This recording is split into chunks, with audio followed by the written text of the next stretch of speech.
All right, we are live. I am so excited. Episode 52, the Gretsch Afternoon Drum Break. How is everybody doing? We are doing great here. I am in 90 minutes north of Toronto in Orillia, Ontario, Canada. Cottage country, just absolutely beautiful here. A lovely day, almost 70 degrees, probably 65 degrees, which is good for us up here. Thank you so much for tuning in, everyone. Please let us know in the comments where you are watching from. Also, can you let us know who you would like to see on the show? Which Gretsch artists, Gretsch affiliates that you would like to see me interview? And please, if you haven't already, like and subscribe to the YouTube channel and the Gretsch Afternoon Drum Break Facebook page. And I love wearing my it's funny, I have so much of this stuff. I love it. You can find your Gretsch wearables and collectibles like this here at gretschgear.com. And thank you to everyone at Gretsch Gear. We're so proud to display.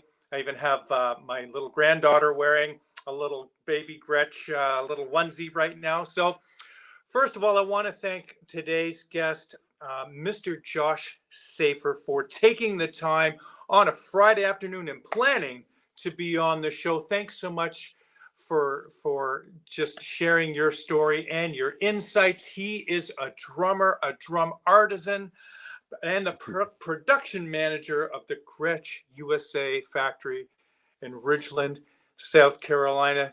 Thank you so much, Josh. Appreciate you being here with us. Absolutely. Glad to do it. I'll get that. Yeah, I got it. No, somebody will grab that. That's Thank, awesome. thank you so much for having me, man. I'm excited. Yeah, it's been, man, this is awesome. You know that the company is busy when the phone is ringing during an interview here. This is so. What exactly does a production manager do, Josh? Well, my job here, obviously, I work closely with Paul Cooper, who's the operations manager here. And my job here is, I'm more involved with the day to day flow of production through our shop in several different areas, making sure that we get our build priorities done. At the same time, try to be available for helping uh, some of our workers with in training and things like that, which is always ongoing. There's always something to learn, something for me to learn too. And then I do a large bit of our scheduling, which is the work. As we get orders come in, then we have to get them prepped and ready and get them moving through the shop. So that's pretty Wow, much what I do every day. Yeah. that's pretty awesome. So that would definitely keep you busy. Now, does is the factory just like an 8 to 5 kind of? What are the hours there that the workers? We're Monday through Friday, and our hours are 7 a.m. to 3:30 p.m. That's So good. yeah, we start really early. I live personally, I live almost an hour away, so you got to Wow. factor that in. Yep, and because I live down in Savannah, Georgia, which is about an hour south of here. But yeah, 7 to 3:30, it's pretty good. You can get home in the afternoon, and Yeah. be able to be with your family and have dinner and all that stuff. So it's cool. That's good. It's nice to have a good balance of family life and a professional career as well. Want to say hello to Adrian, all the way from San Juan, Puerto Rico. Thanks so much for being so supportive and for tuning in today. This is awesome. So I wanted to ask you, like, how did the COVID situation affect work at the factory back when it happened? And then how are things now? Well, just like everything when COVID started, we did shut down for, I want to say, 5 or 6 weeks, and then we ended up opening up back up slowly with a small staff, and luckily we haven't had really too many issues here with personnel and that kind of thing. But we are under, we've followed all the guidelines for masking and social distancing and all of that stuff. And our factory, we don't have that many people that work here, So it's not that hard for everybody to be at their workstation. It's kind of spread out a little bit anyway. But as the drop in business, since then we've been doing really, really good. We've always, man, we've been lucky. We've got stuff to build. There's stuff on order.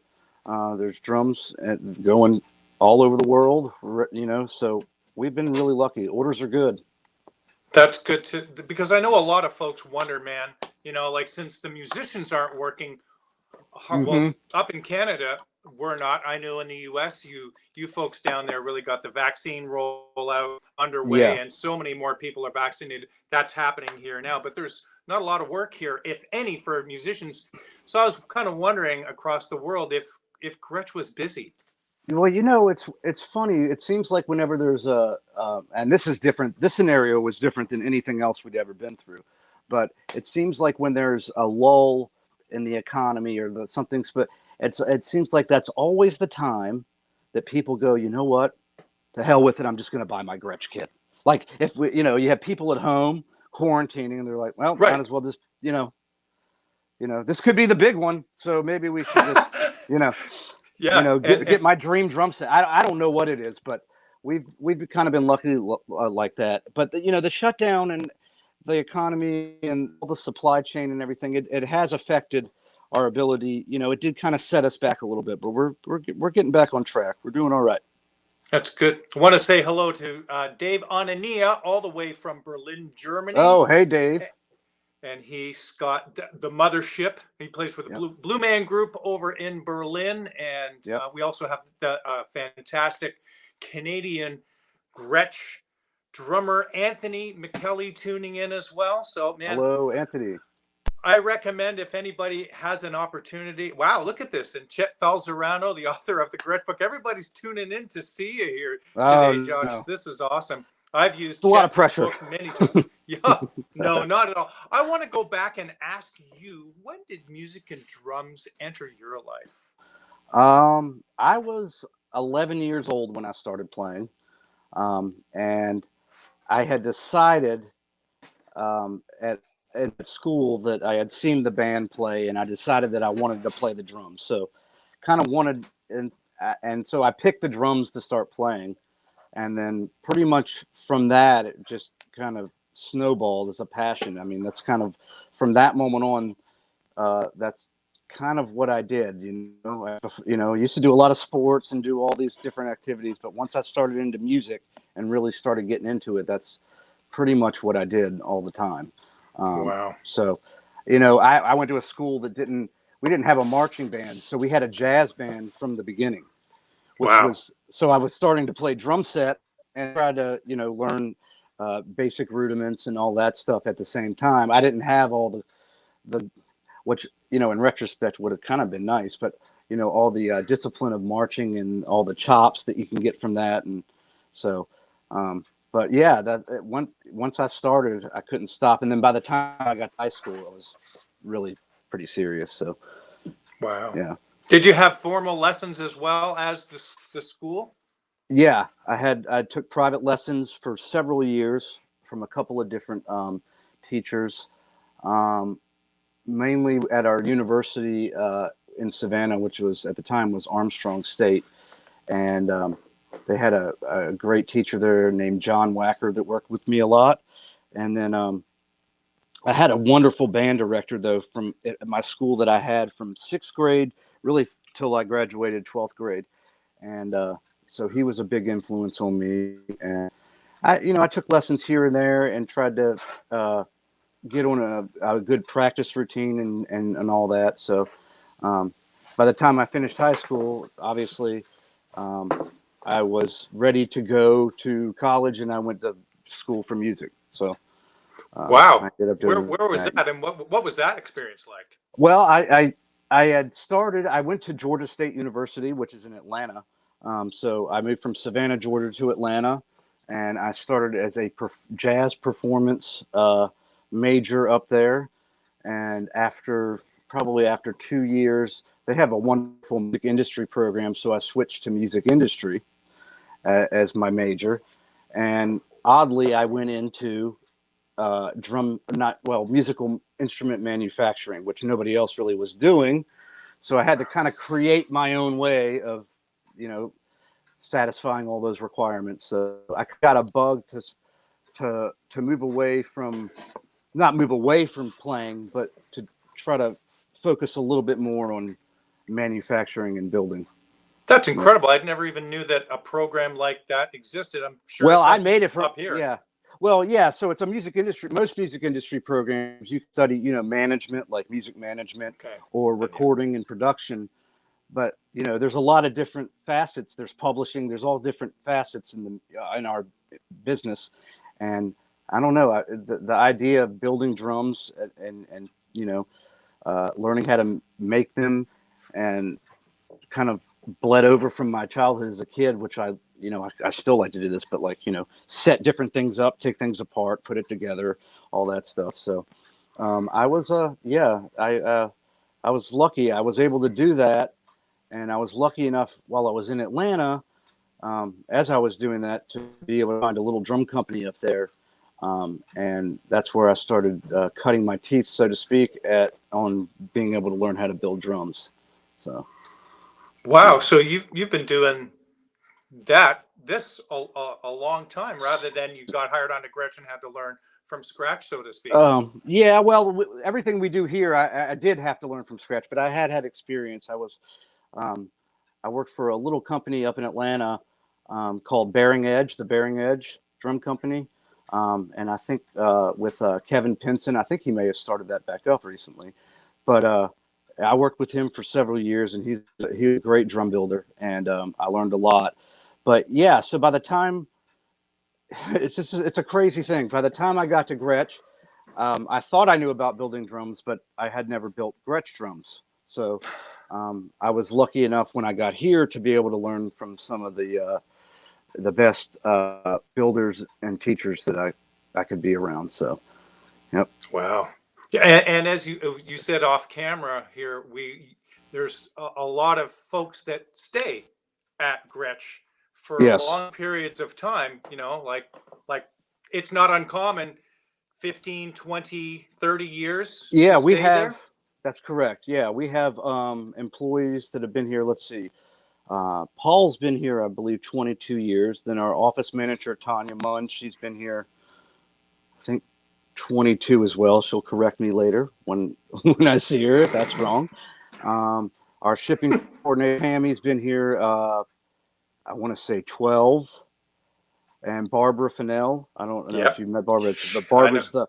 Barbara's the what would you call her? Uh, she's been here for almost 30 years essentially, and building lugging drums, building drums in our assembly area. So yeah, Yeah. I'm going on my 18th year. So yes, we've had a lot of people that have been here a long time, and I think it's it's one of those things. It's a passion. You have to want to be here. It's like any job. That sounds generic to say, but when you have good people that are able to actually stick together, keep working with each other, um, and go through all the ups and downs that come with whatever business is. Yeah, it's been pretty amazing. I think we've been really lucky like that. Oh, that's so good to hear. I had a 45 or 50-minute visit to the factory back in January of 2018, January Okay. 2nd. I remember on my way home from Florida Mm-hmm. from a New Year's gig, and we drove just because we had time. Yep. And I happened to just message, I think I tried I think I messaged you and then talked to Paul, but it was just such a treat to see Yeah. where those drums and see all where the drums are built and see all those machines, and to touch get some of the juju off of Right. that drill press, and oh man, It's a special place. It really is a special place. yeah. Oh, it was so fun. Who were your drum heroes growing up, Josh? Oh my drum. Well, let's see. I was growing up. Um, I started playing drums, and I guess that would be the late '80s, something like that. And so early on, it was like hair band drum, like Motley Crue, Tommy Lee, Yeah. Bon Jovi, Tico Torres. the guys like that. Then I got into Rush, Neil Peart, obviously. But then at the same time, I was all into the rock and the heavier stuff.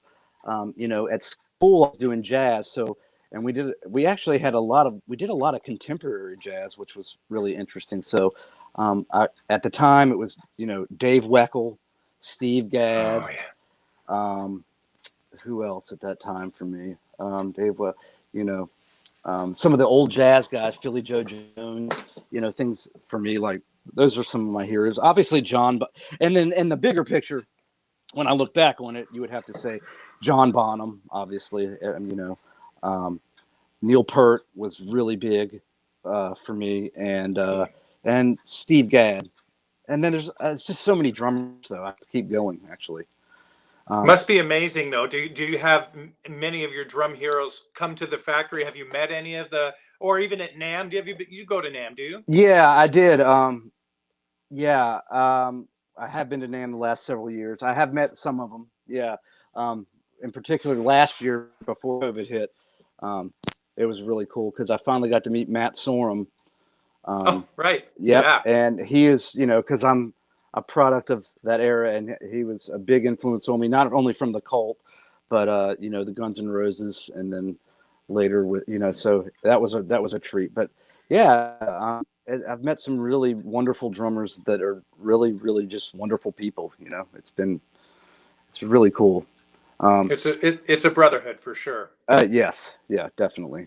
Like you are, I appreciate you spending time with me, and 98% of the people I reach out to, I would say, about being on the show, they're receptive. They're like, yeah, I would totally love to do it. They're going to check it out and see if it's for them. And Hmm. then some folks, once in a while, will say, I just don't really want to do it. But I've had some circle back and say, you know what? Kind of Uh-huh. rethinking this now. Were we still interested in chatting? So absolutely. Yeah. Man, we've got lots of folks tuning in. Lucas von Gretsch Lucas, is what's up? tuning in. Says Yep. hello, Lucas. Lucas has that fabulous show. It is a monthly show called Gretsch Heritage, Yep. and it was this last Wednesday, a couple days ago, and it was amazing. Highly recommend that you check it out and tune into that. And Michael Lowe, hello from. I'm not sure where you are, but hello from us to you. So thank you.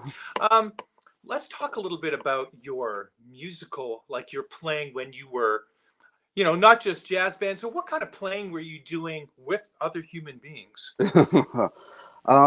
Well, once I got, okay, well, I was I was like in a heavy metal band when I was in high school.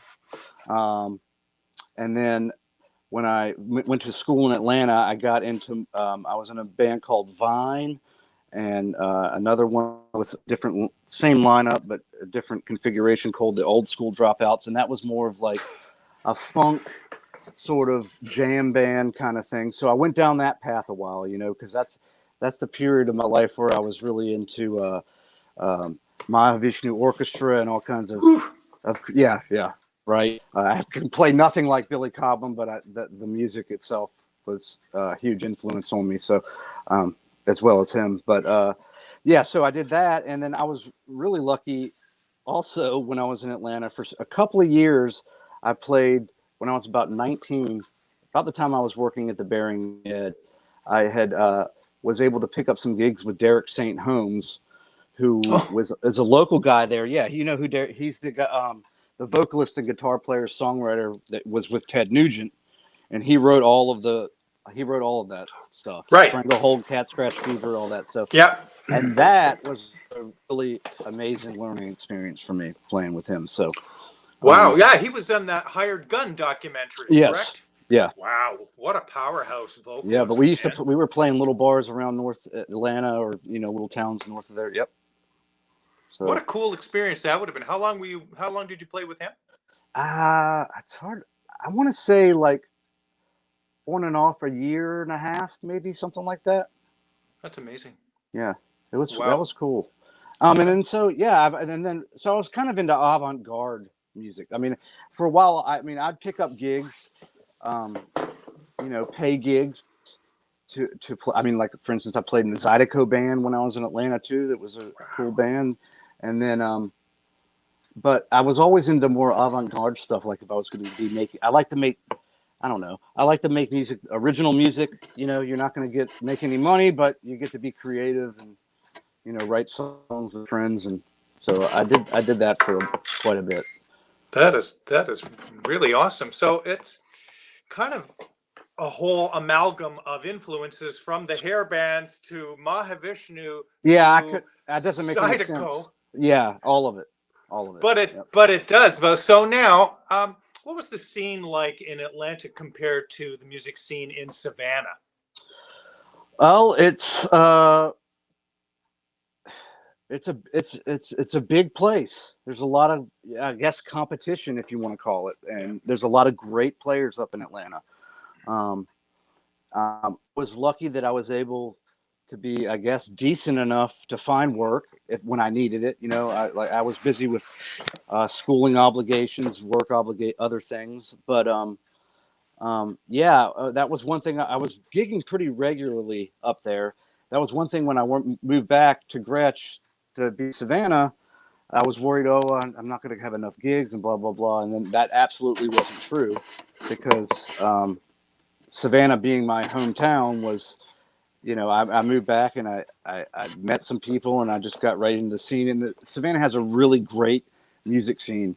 It's pretty tight-knit group of bands. There's no really pretentiousness, you know, there's a lot of, you know, crossover. People play with a lot of different people, so it was pretty cool. But yeah, Atlanta was tough because, you know, there's a lot of great drummers up there. You know, it depending on what you want to do, and it's a different vibe. I would guess not quite on the same level, but you know, just like in any big city, it was a bit of a challenge. Yeah, it's one of the happening cities for sure. I listened to Working Drummer podcast, and Zach, from one of the hosts and creators of the show, is in Atlanta, been in Atlanta, and man, oh man, there's a lot of heavies in Atlanta, but a really great scene. That's fab. What musical projects are you a part of now? Mainly, I mean, my family life and my work life keep me pretty busy, but I try to still play. I try to play a couple times a month, and I've been playing for really about, maybe 8 years now, a band called Bottles and Cans, which is a blues group, and we play a lot of really old blues. And our singer Ray Lundy, and guitar player, is a great friend of mine, and he's just a super talented guy, unbelievably unique voice, and so I like I said, I cross over and play with some other people sometimes, but that's would be my main band, if you know, at the moment. That's awesome. I think Paul also plays with that group as well. Yeah, Paul has subbed in for me on several occasions when I couldn't quite be there. So because he actually posts about when he's gigging. I know. I got to get better at doing that. I don't, you know. Like, what kit is Paul bringing this week? Let's see. Oh, the burnt orange kit. Right. Yeah. What do you have for Gretsch drums? I've got quite a few drums at this point. I've accumulated. I have mainly, my main kit was probably my first kit that I got when I started working here, is a 70s, like back in 2003, 2004, we did, right when I started working here, we were doing the 70s reissue kits. I don't know if you remember those. I do. They had the double 45 edges. It was the first time we returned back to the stop sign badge. And we did it in 70s walnut and antique maple. So I have a 70s walnut and that I love to use all the time. I also have a Brooklyn kit at the house that I've had set up for quite a while as my practice kit, and I'm kind of loving that one at the moment, to be honest with you. So currently I'm into the Brooklyn, but I mean, the say is, you know, always there. I mean, they're all awesome in their own way, but probably when I play out, I end up using a USA Custom, and I just use a 4-piece kit. And these days, you know, that's all I can move. It's all I can handle. I don't play. Is it 12, 16, 22? Usually I have been using a 22, but usually it's a 12, 14. I don't really do a 16 floor very often. Right. Nice. That's awesome. And as you know, Yep. like a Gretsch 14-inch floor tom, you can get to Yes. growl like a monster, Yep. I and just you about don't to say miss that. anything. Yeah. Oh no, not I was recording with it this week, and I kept hitting the floor tom to Yeah, say, does it really sound that great? And it really and it does. does. So, Yeah, oh man, I I know. know, So right? I'm debating about what I should order a little bit later this year when I know that the Abra show that I play with is going to be working steadily, so that when it comes time to purchase my kit, that I'm not going, oh. So, Yes. and I'm debating whether or not to do a 14 or a 16. So, such problems to have, right? Oh yeah, yeah. It's a great problem to have. It I'm is. happy with the 14, so you know. That's great. What about snare drums? What are your some of your Gretsch snares you have? Um, I like my favorite snare drum is a Brooklyn. It's kind of similar to like basically it's a Mike. Like, have you played the Mike Johnson snare drum? I have not. Okay, so it's a Brooklyn shell with double 45s, like a 8 lug 5.5 configuration, and it's just Mm. the most perfect sounding snare drum. But I like some of the metal drums too, like a 41 or regular 4160. You can't go wrong with that. Um, just like all the music I've played, I play all different snare drums. I had several years where I only played a 13-inch snare drum. I don't know, like a 6x13 or something. But yeah, I would say a 5.5x14 Brooklyn snare drum is just about as good as you can get, in my Hmm. opinion. But Oh, I love perusing the catalogs and on yeah, looking online and yep, seeing what there is. And I've searched, I swear, every YouTube Gretsch video, and the Drum Center of Portsmouth, I believe it was, had the yep, great shootout with the Gretsch lines, and I recently had the Gretsch USA Custom versus the Pearl yeah. I Maple saw that. Gum, and it was so nice to see how beautiful the Gretsch drums sounded. Man, oh man, Yeah. you can and you can't beat a Gretsch drum, So Right. Yep. that's amazing. So, as you said, you started working for the Gretsch company. Was it 2003? Correct. Yep. That's correct. Yep. Nice. And was it Cayman that owned them at that point, or was No, partnered? no, no. It was Fred Gretsch owned it still at that point. It Okay. was still Fred Gretsch. I think Fred Gretsch Enterprises. So it wasn't until 2007 that 7. Command uh, Okay. purchased the manufacturing rights for Right. Gretsch. And what did you do when you started your first day at the Gretsch factory? Oh What my did you gosh. do? I will. I spent I was hired to be a worker in our wood shop, so that means I cut shells, prepped them, sand for finishing, and I did that, and also made bass drum hoops, and Hmm. it was very very cool. I was lucky enough at that time. Um, we used to have, I guess he would be like an advisor. He would come down, a consultant. Gene Hall and Paul you might have heard Paul mention Gene Hall before, but Gene worked Yeah. with from the Baldwin days at Gretsch, and he's an amazing luthier and guitar builder. But he was working with. I was lucky enough to be able to work with him and learn a lot of woodworking with him one on one. So um, yeah, I spent several years in the wood shop, and then I started branching out and wrapping drums and drilling and doing a lot of different operations. But yeah, when I first got here, the first day I was here, I was cutting bass drum hoops. So Wow. Okay. So that's from a cylinder, is it? And then you measure them out and cut them? that's how we used to do it. Yeah, yep, Okay. it was What intense. about now? What's different now? Well, we already have them cut at the moment, so but we still have to go around and we still have to do all of our finishing, do our radiuses on them and sand and everything like that. But we don't get them in huge shells anymore. Um, so Okay. It yeah. makes things work a little bit better Well, for you. right. Well, at the time, it's kind of evolved. Some things have evolved because of capacity.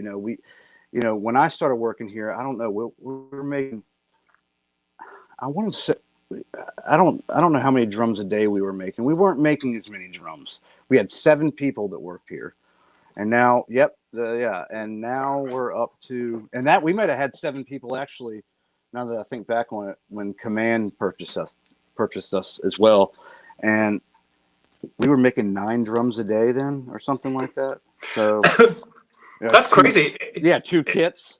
Maybe. It's no wonder that you were waiting for your Gretsch drums to arrive, but they all got the personal attention. Yes, I have and no problem waiting for drums. Knowing they're in good hands. Yeah, that's good. I mean, we're still in that scenario now. So, even as we've grown and things have changed, we still do things the way that Gretsch has done them since the the 60s.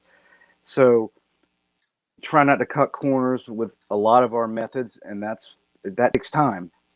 And so, even with more orders, it's still going to take time. But we don't want to compromise.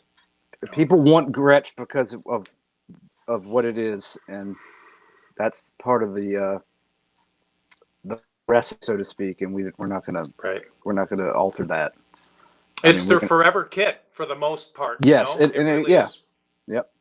Yeah, I mean, and go ahead. I'm sorry. No, they're just known. When I think about Gretsch drums, one of the first things that comes to mind are the beautiful finishes. I've had many Gretsch kits over the years, and the rosewood finish, the walnut finish drums. Yes. I remember my mom saying, and she got me a Gretsch kit for Christmas back in '93. She said, "This looks like furniture." And I said, well, it absolutely is, just because of that, the nitrocellulose lacquer, I believe, and just how gorgeous they are. So it's certainly well worth the wait. What is the most challenging thing about your job, would you say? Oh, everything. It's just, no, I'm just kidding. Talking to me. Yeah, right. The most challenging thing really is, as you manage the flow of production through the factory, it's really interpersonal relationships is one of the hardest things. And I think maybe I'm not the only one that would tell you that about managing, but just also ensuring, that you don't take your eye off the ball, right? You don't want to take your eye off the ball, because you want everybody's drum that you make to have your undivided attention and to be as perfect of a Gretsch drum as it can be. And so that's something that eats away at me sometimes. You don't want to, I put that pressure on myself, but the most difficult part is just ensuring that you've trained people well enough and that the quality is still there. So that's good to hear. Do you have a favorite part of the building process? What is your favorite part of building drums? I've taken quite a bit of lighting over the years, and I used to do it. After I worked in the wood shop for a while, I spent several years, and I was the main guy that did all our nitron drums, which we call that's our wrap drums. Yeah. So wrapping drums is kind of, I guess, my specialty, you could say. Wow. Yeah, and working with wrap finishes, that kind of thing. So, but I really like it because it's you have a shell, and then you wrap it, and then you have a drum. It's like immediate gratification almost, So yeah, wrapping drums is my jam. I think you through the partnership with DW got a new machine a few years ago for wrapping drums, and when I was there on my tour, the lady that was working in there was saying to Paul about how much better this machine was. It makes her life so much better and easier. Yeah, well, that is an excellent point, and it's true. We have a lot of our processes have evolved, and we've gotten better machinery over the years as we've grown, and that's the one. One of the great things about Drum Workshop is that they've invested in us.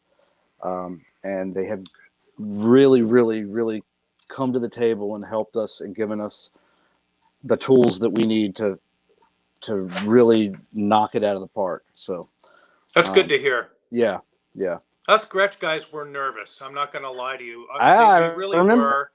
You Yeah, know, we were wondering, are the lugs going to turn into, and are we going to have re-rings? And yeah. They but I'm didn't. glad. Yeah, no, they have. Yeah, that's right. I mean, DW has been um, an excellent partner with us. I mean, they understand, all the people out there are awesome. They understand drum manufacturing. And more importantly, they're really champions of American drum manufacturing. Yes. And so their ability to see that Gretsch is Gretsch, and they're, DW, and be able to, separate, but we all work towards it. It's been a really, really, really good partnership. People ask me about what you just said, they were really worried about it. And they ask me about that a lot. And I always tell them, and it's no BS, that it's been really a 100% positive thing that Drum Workshop It's good. is with us, because they've allowed us to grow and actually get better. So. That's great to hear. I do have a very serious question for you. Oh If no. anyone, I do, if anyone were to want to order a drum kit and they are keeping their eye on the cost of lumber and wood, should Mm. we be concerned about the price of our Gretsch drums going up significantly? I would say no. I would say no. See, you're Um, supposed to say yes because I want to order the kit and explain to my wife that I'm just kidding. okay. Yeah. Well, you can say whatever you want. I mean, there's no document. There's no record of this conversation ever happening. No, no, So, not at all. no. It should not affect. It should not. That should not affect. At this point, the cost of the drums. Okay, so I don't have a crystal ball. I don't know what future holds, but I think it's okay at this point. That's good to hear. And my friend Russ Fairley wanted me to ask you if you had seen his 12, 14, 20 matching snare in sky blue pearl. It just arrived at a drum shop in Canada for him, and Oh, yes, actually, I have. I remember that kit. Yeah. that's good. Hey, Russ. I hope Yeah, they sound nice. good. I bet they do. He hasn't picked them up yet, I don't think so. Oh, okay. It's exciting, and so that's fantastic. So, can you do you ever take any prototypes on gigs or to work? Ever Uh, have any drums that you take out that nobody will ever see the light of day? yeah, we've done that's happened a few times over the years. Especially uh, if we have a new part, which we don't, Gretsch is pretty set in their ways with the parts, but several years ago, especially when we had first got the micro sensitive throw off going, um, Paul and I were able to take that out and kind of make sure that they could withstand the pounding that Right. that essentially they needed. And but yeah, I've taken out a few prototypes. Some of the metal drums I've been able Mm. to take out over the years, like right when we did the bell brass, I did that one, and the bronze, the 5x14 bronze too. Oh yeah, there you At go. the 6.5 there, yes, love Yep. that. I saw Anthony McKelly has one of those. He was online, and I thought that drum looks familiar. And my good friend Nick Lucero has one of these. Man, that's Yes. such a Cool. great drum. I It think is. I think I'd like a bell brass. Yeah. It's a good drum to own. Yeah. Absolutely. Yep. They sound Nice. great. Were you at all involved in the development with the Brooklyn or the Broadcaster series? Well, Paul did a lot of the heavy lifting on that stuff.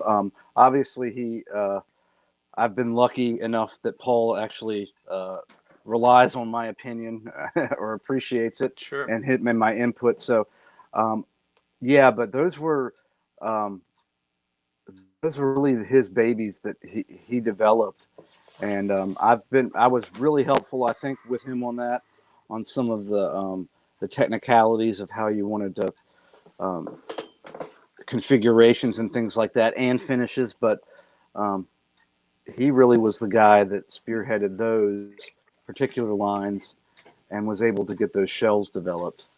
So yeah. Nice. Could you tell us what lines of Gretsch drums you make there, and what the differences of the shells are? Sure.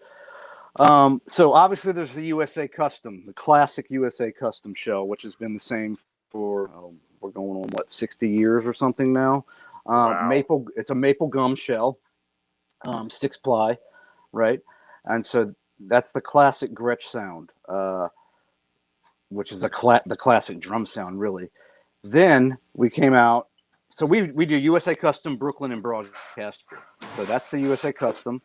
The Brooklyn series is also a 6-ply shell, but it's a maple poplar configuration, and the maple and poplar together, it's so brilliant because it's still that great Gretsch sound, but it just has a little bit more of an edge, a little bit more of a. I like to think it's a little edgier. It has a little bit more Right. bite and attack. But it's still so Gretschy. It's amazing. So that's, it's kind of like in the old days, you know, I say the old days, but like you'd have maple kits and then birch kits, right? Yep. And they'd say, oh, those birch, that's for, well, that's kind of how I would describe it in layman's terms to make to be able to see that, between the USA Custom shell and the Brooklyn shell, that's going to be your difference. You get a little bit more bite, and maybe from the, not to mention that the Brooklyn shell or any Brooklyn drums, as well as our Broadcaster, which I'll get to in a minute, come with double flange tubes too. So USA Custom is the die cast guys, and so that kind of gives the drum a little bit more of an edge as well. But then finally we do the Broadcaster drums, which is, I don't know if you can make a more modern immediately vintage sounding Gretsch kit than the Broadcasters. It's uncanny, really. So there's something for I think the 3 lines we make here, there's something for everybody, and they can all cross over. I mean, for me, I can't say that one is better for this style of music versus, it's just a matter of, first of all, feel, whatever your ear likes to hear, and how they play for you. They all, just like, in my opinion, all Gretsch drums play back at you. So that's one of the beauties of the Gretsch drum, right? When you play it, it sounds like a recording studio automatically from the get-go. Right. It's like an EQ'd drum set that and so all 3 of those lines are able to keep that quality. Yeah, I mean, that's the differences really between those 3 shells, and it's amazing. The Broadcasters are amazing. I haven't been able to play one of those kits on a regular basis, but stuff when I have had a chance to play them, again, I'm just blown away. Then I can't. Then you start going into drummer nerd overload, and you don't know, should I do the USA now or? I know. So yes, I don't know. I don't know what to tell you, Nick. I mean, Neil. I don't know what to tell you.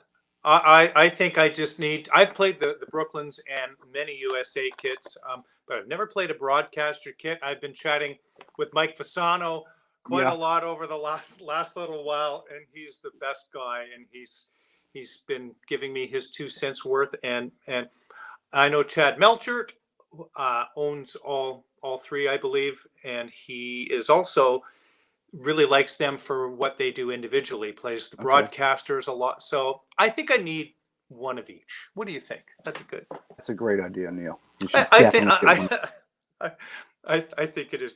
Do you have a favorite? I mean, you're playing your Brooklyn kit as your practice kit, you were saying? Yeah. And then the USA kit out?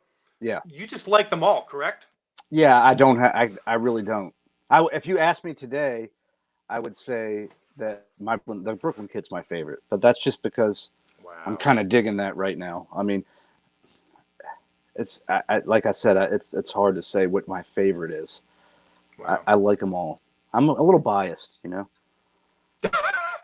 like them all. Do you have what is the difference between an 8 lug and 10 lug snare drum? Why do they make an 8 and a 10? That's a great question. I think that you tend to get a little bit more um, if you're the kind of person like, okay, it depends on how you tune your snare drum. So if you're the kind of person that's very like pit oriented, like you tune to pit, you're going to be able to fine tune the drum a little bit more with 10 lugs. But if you're the kind of guy, and for me personally, 8 lug feels better.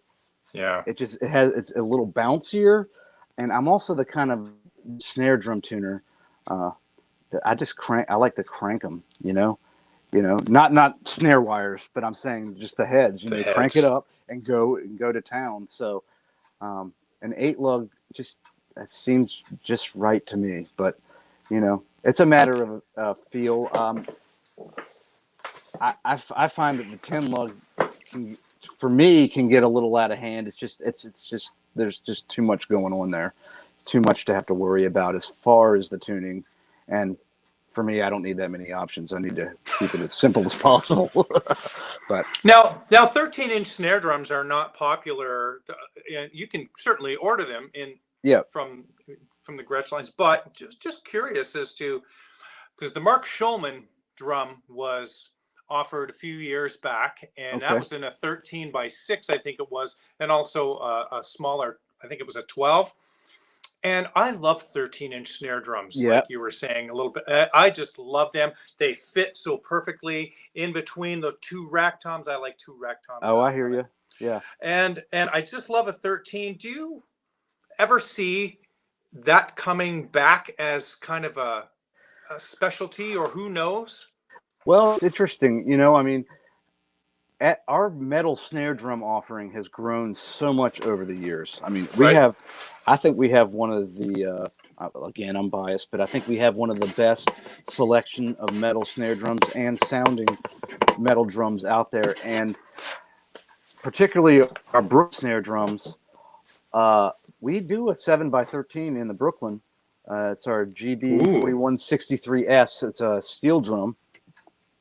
Really? Yes. 12 lug, right? And that is a really good selling drum.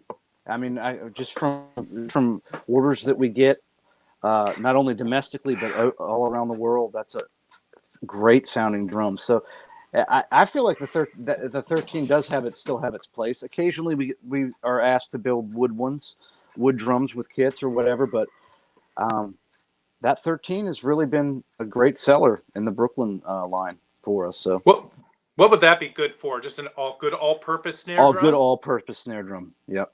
Because like you said, that's what I kind of liked about the 13 snares is kind of what you were saying, how great it fits and it feels, and because I'm the guy that uses the 14-inch floor tom. Ooh. Right. So then I've got whatever my crazy drum brain thinks is like symmetrical, this is the right 13. size and this is so, but yeah. That's funny. I never thought of that, because yeah, it's right. I remember playing a 10, 12, and then 16, and I thought, 16, what is up? And then I went ahead and did that because I wanted some spread between those upper toms and the deep floor toms. So, sure. Yeah. but well, yeah, I'm happy with like I said, the 14-inch floor tom. A Gretsch 14-inch 14 by 14-inch floor tom can do whatever you want it to do in that lower tuning range, and I think it's a little slightly more controlled too. So I like that as well. Right. What about a 16-inch diameter by 14 floor tom? What's the difference sonically you feel between that and a 16-16? I would prefer 16-16, okay, because in my experience, as you start to cut away the depth of the drum, a 16 by 16, a 14 by 14, those kind of things, you're dealing with like basically a square shell, essentially, right? Your diameter and your depth are the same. You're going to get a little bit more of, it's going to cut off a little bit more on your, sorry, I got distracted here. It's going to cut off a little bit more on your sustain, I think, a little Right. bit. And it's also you're gonna be always, and like what happened with any drum, I think you're always gonna be fighting this little overtone that you can't quite, get to. It's easier. What I'm trying to say is it's easier to deal with the square size floor toms. Interesting. Good. Yeah, Love this. and Is my this. This is experience, but this is great. A lot of there's folks are. nothing wrong with it. People love a 14 by I 16 inch. I do too. So, Yeah, but I had that in some Renowned kits and a USA mhm, kit, yeah, and that was just an awesome floor tom. Because sometimes those 16s they can roar, you know. yes, yes. So if you want to get rid of a little bit of that, then you have to have a 12 by 14 floor tom too. So right, you got to go 12 by Now, 4. yeah, I love those. Yeah, right. I had one of those too. Man, Yeah. oh man, this is crazy. I wanted to ask you a little bit about. Yeah, have a drink there. Sorry, I'm making you talk. I This is know. amazing though. Yeah, is this doing it? This is going all right in the world of the internet. People are loving this. Will Okay, cool. Griffith is tuning in saying Marty Ellis says hi Marty, Josh. he's in my Marty, band. Hey, Marty, there you go. he's And a Paul harp player. Cooper, he said Oh, go Josh. wait a minute. What is he doing? I don't know. He's cutting a bearing edge and watching you at the Yeah, same yeah. time. Great. So he's fixing something. Or I hope so. he's doing. Now, I wanted to ask you how you felt about some of the offshore lines of Gretsch drums, like the old new classics and the Renowns, and Okay. compared to, can you compare them to any of the U.S. stuff, or is it a different thing altogether? It's a kind of a different thing because we don't really have as much to do with those lines that are made overseas, right? So I don't get a chance to really play them as much, but from what I can see, as far as design and everything, uh, the Renown is a pretty good. It really stays in the Gretsch ballpark. Okay, so Okay. the sound is pretty good, But like I said, I'm biased. It's hard, and not being a guy that's involved with the development of that, or really having any experience playing them on a regular basis, it'd be hard for me to say that, compare them to what we do because I just don't have enough experience playing those particular drums. But I will always say this though about the lines that are overseas, which come at a lower price point, and they're quality instruments, and I'm always a fan of getting anybody on the Gretsch train as early as possible, so that they at least know that they're playing. You don't ever want to play a crappy instrument. If you have good instruments, you're going to want to play it more. So even the beginner, right? Right. Like when I was a kid, the stuff that was the beginner drum sets, and I guess some of those are kind of still out there, were just junk, really, in retrospect, and it wasn't very inspiring to play that, Right. So you play a good instrument that plays well and does what it's supposed to do, you're going to be more prone to wanting to go play it. So I like what the import line has done as far as making that accessible, and also making some of their, like the Renown drums, more accessible for people that want a professional sound, but can't quite financially commit to USA Custom or Brooklyn or Broadcaster. So Right. So it's a good dipping your foot in the water kind of exposure to the Gretsch brand and name. And it's funny, I did it the other way around, where I played 6 months on a Stewart kit. And then I couldn't take it anymore and bought a USA Custom kit that was sitting in a cymbal testing room in Toronto, and went, this is the sound that I've had in my head since I went to every drum shop in Toronto. And in the 80s, there was a few of them. Played Yamaha, played Tama. I love Tama because I was a huge, and still am, a big Neil fan. I love Dave Weckl, so I liked Yamaha drums. Yep. I never got into Pearl drums because I hated the tom mounts. See, I was into Pearl. I was into Pearl because I was into Tommy Lee. Right. That's so my funny. first kit that actually played right was an export. That's funny, but I got it. Right. But then after playing the USA Custom, and then many of them over the years, and then for me to play some Renowned kits, I'm like, these are actually a good facsimile of the real thing. They really Correct. are for someone getting into. It's just everything is better, on the Yes. USA's. The quality of the hardware, the finishes, the selection, Yeah. and of course they're more money, but they're still worth it, right? Well, and you gotta, yeah. And one thing I'd like to add is, that every drum that's made in this facility, our facility, is a handmade instrument, right? So you get the love and the hopefully the passion and the mojo of the factory. That's all part of what makes the USA's, the Brooklyns, and the broadcasters, I think, what they are is the people that are out there, the drum builders that are out there building them here for us. It's just, that's part of it, and that can't really be replicated, I don't think, on a large, you know what I mean, a large No, scale. for sure. But it's something special about. Maybe it's something in the water in this building. I don't know what it is. It's. I remember pulling up to the factory, and I could smell the lovely smell of whatever it was, the stain or the poly or the nitrocellulose. Yeah, and I'm like, yeah. this is amazing. And you walk in, and now there's a mural on the wall, on the There outside is, wall yes. that wasn't there, and that's Very incredible. nice. Yep. And then inside there's the big pictures of the various Gretsch artists. So I took Yeah. a couple of snaps. I didn't take any pictures or videos of the process. I just didn't think, being Canadian, I didn't think it was polite. But Oh. kind of wish I'd have taken Well, some. next But time, it's yeah. all good. Yeah. Yeah, and there will be a next time. We'll have a That's little, what I'm saying. group of people coming down. And can I maybe pick up my drum kit and take it home? That'd be a great idea, of course. Absolutely. That's interesting. And which kind of parlays into what is the lead time for a USA custom kit? How long does it take to build one if it's a nitrocellulose versus a wrap? I think right now we're at about 16 to 18 weeks on. That's pretty good. Okay. But you have to get, the thing about it is kind of first in, first out. We try to do that. So, if you order your kit, it's going to be, it depends when you order it and what else is going on. But if I'm not mistaken, I want to say 16 to 18 weeks on a USA kit. That's pretty quick. And is it Brooklyn the same kind of time, or is it a little quicker? Okay, so they're all around. It can be, yeah.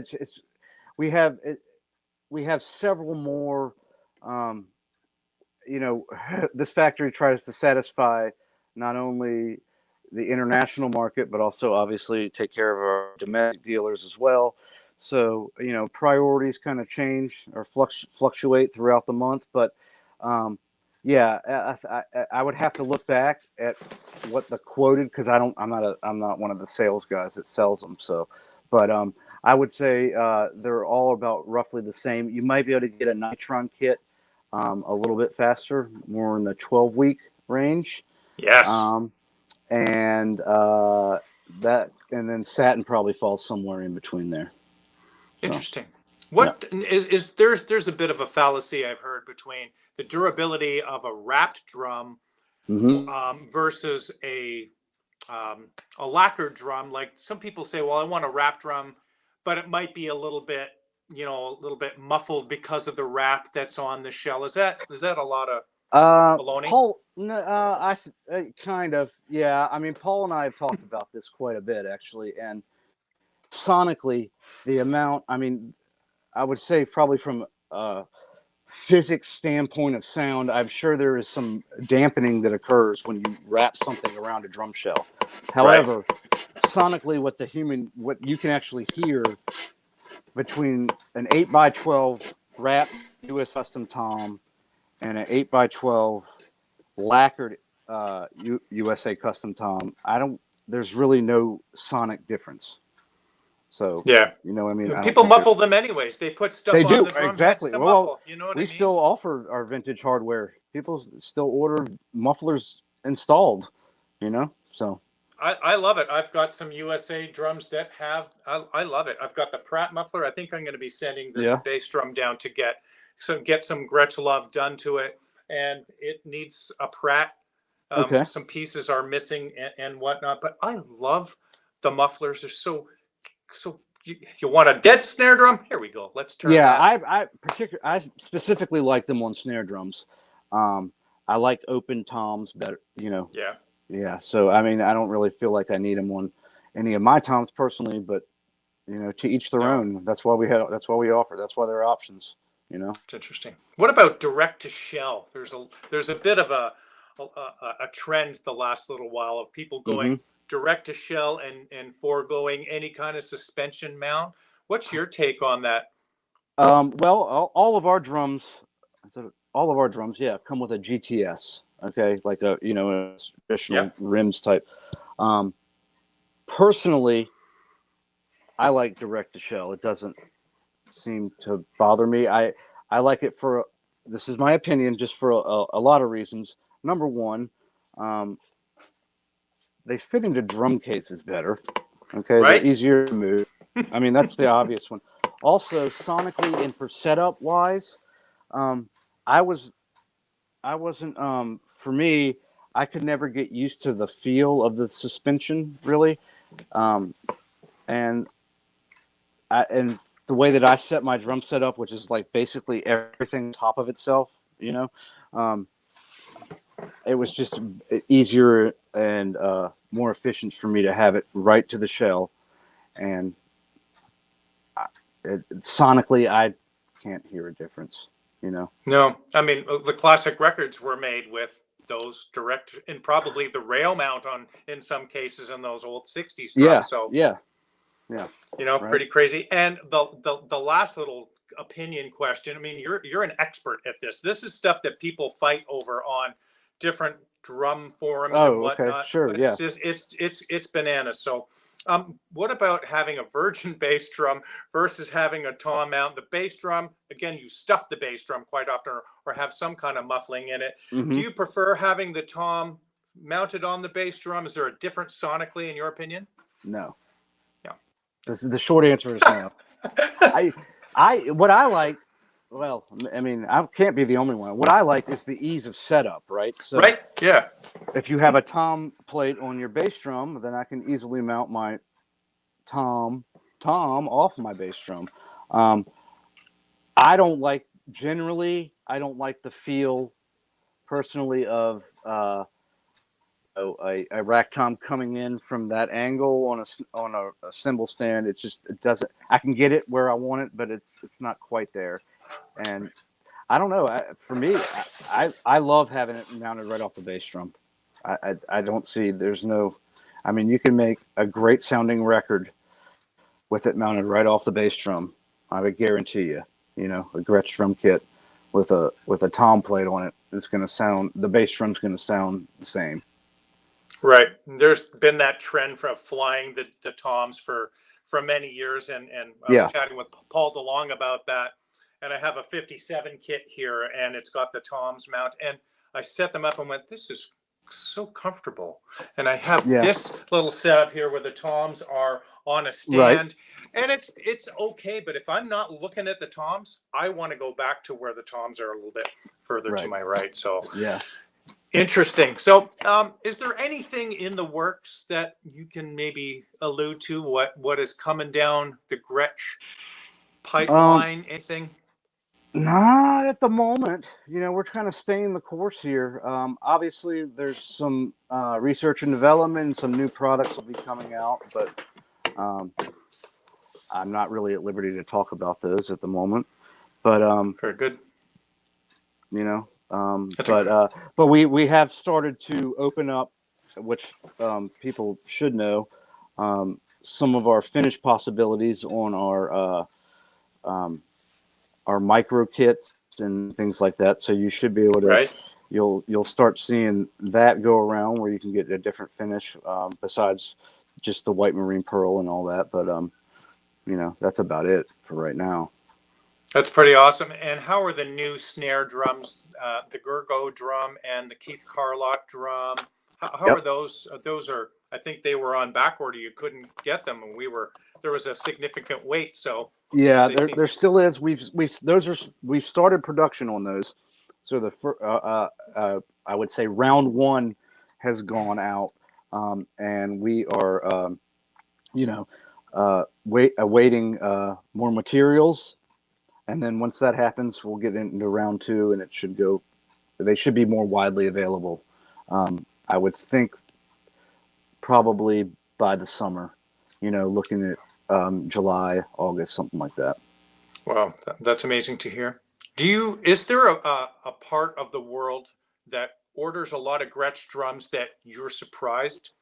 Like, because there's different places, and you've got I don't know how you say it, Gava music in Right, Gava, that's correct. Yep, they're our Gava, Western European distributor, or right? European distributor. Obviously, they order all drums because they distribute throughout the EU.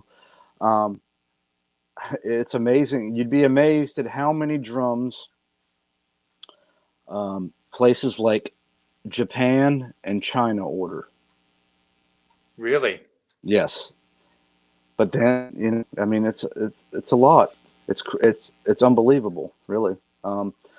Also, I mean, that we send them everywhere, but Australia orders quite a bit as well. Yep. That's only Sam Aliano. He's ordering all the drums. That's why. Is that it? Okay, all right. But yeah, Asia really orders a lot of Gretsch drums. Korea, South Korea. I mean, it's crazy. It's awesome, really. Is it a neat thing for you guys when you get an artist's kit in to refurb, like the Steve Ferroni drum kit? And I know you refurbed Vinny's yellow Zappa kit Right. a few years back. Yeah, we don't do a whole lot of refurb because we're not really in that business. Obviously, for those guys, we were able, there are they're some of our biggest and best ambassadors for our brand, obviously, right? Absolutely. And yes, it is a drum geek out nerd session when you have Vinny Colaiuta's Tony Williams yellow kit in this building that he played with Zappa. I guarantee you, yeah, that was it was mind-boggling, really. But and same with the Ferroni. That drum set was what a historical piece of beauty, and I was able to work on that one, so that was a lot of fun too. Yeah. So that's back at Steve's place now. That should be back there at this point. Yeah. What is the color? Was it white with the stripe? That's correct. Yeah. That's really cool. What color is the stripe? I think the stripe was black.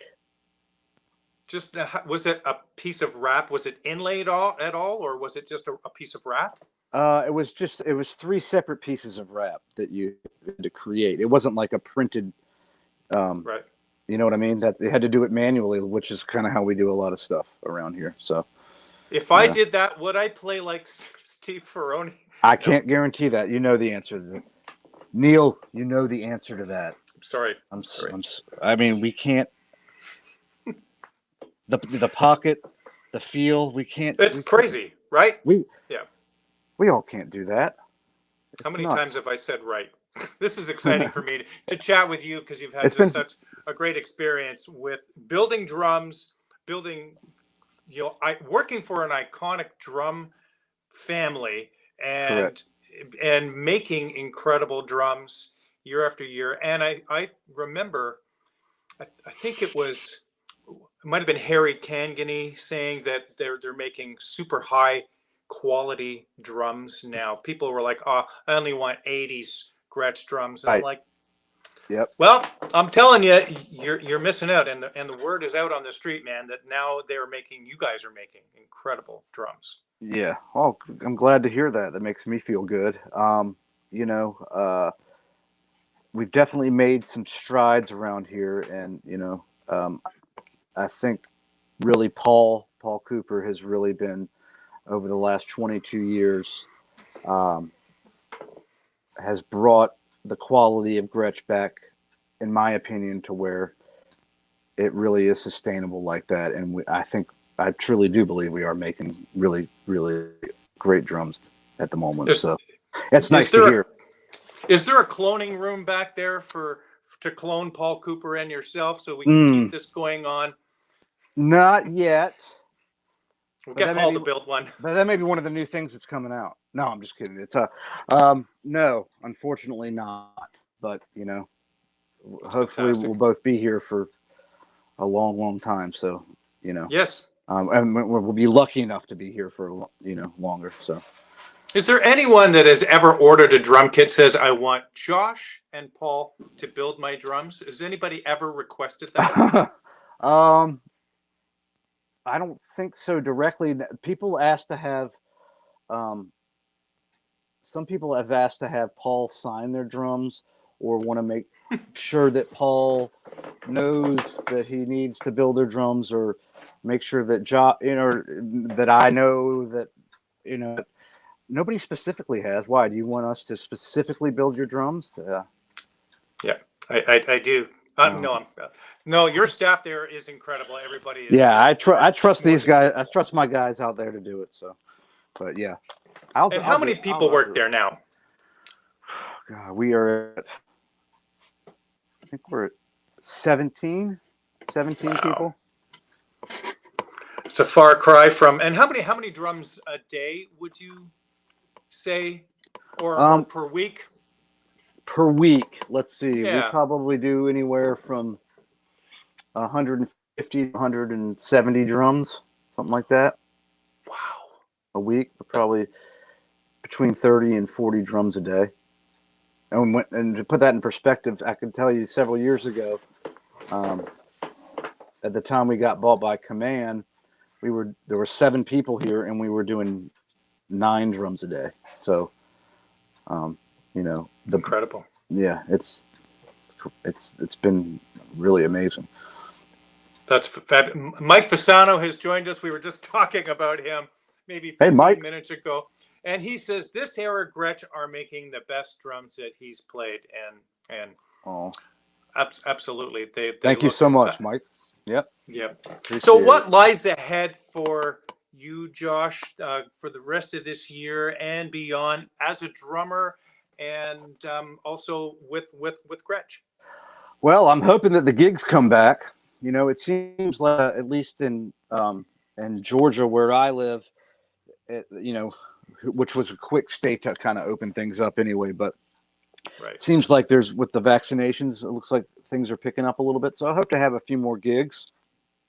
I live really close to the beach, so it'd be really nice to get some of those beach gigs back. It's always great playing at the beach. But and then as far as Gretsch goes, like I said, we're doing real well. We've got a lot of orders, so I'm hoping that everything just gets back on track. And I hope for everybody, not just us, but for everyone in the world, all the supply chain issues that you hear about, settle down, and we can just get back to completing orders and get drums to artists and get them back on the road, right? Have live music come back on a larger scale. So that's what really will be. Yeah. So, man, thank you so much for taking the time today. It meant a lot. I messaged you with a little trepidation, thinking you're going to go, you talk to Paul. What do you need to?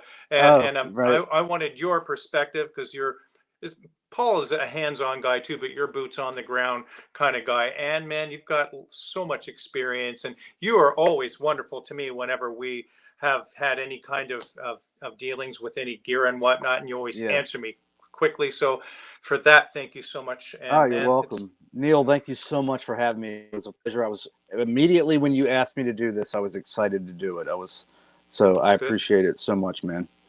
Thank you so much. And Mr. Russ Fairley has tuned in.